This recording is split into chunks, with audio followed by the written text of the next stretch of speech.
સુરતના કાપોદ્રા વિસ્તારમાં બનેલા મોબાઈલ સ્નેચિંગ કેસનો પોલીસે સફળતાપૂર્વક ભેદ ઉકેલી લીધો છે। આ ઘટનામાં ફરાર મુખ્ય આરોપી જયદીપ ઉર્ફે ટોપી મકવાણાની ધરપકડ કરવામાં આવી છે। આરોપી પાસેથી ગુનામાં વપરાયેલ મોપેડ પણ કબજે લેવામાં આવી છે। કાપોદ્રા પોલીસને મોબાઈલ સ્નેચિંગના અનડિટેક્ટેડ ગુનાની તપાસ દરમિયાન મહત્વની સફળતા મળી છે। પોલીસ તપાસમાં મોટો G84 5G મોબાઈલ સ્નેચિંગ કેસમાં સંડોવાયેલ મુખ્ય આરોપી જયદીપ ઉર્ફે ટોપી મકવાણાને ઝડપી પાડવામાં આવ્યો છે। પોલીસ આરોપીની પાસેથી ગુનામાં ઉપયોગમાં લેવાયેલ અંદાજે 45,000 રૂપિયાની મોપેડ પણ કબજે લીધી છે। આરોપીની ધરપકડ થયા બાદ પૂછપરછમાં અનેક મહત્વની વિગતો સામે આવી છે।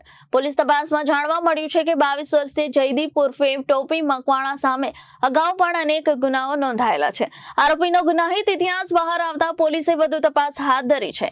FIR હેઠળ નોંધાયેલા અને લાંબા સમયથી અનડિટેક્ટેડ રહેલા સ્નેચિંગ કેસનો ભેદ ઉકેલાતા કાપોદ્રા પોલીસની કામગીરીને સફળતા મળી છે।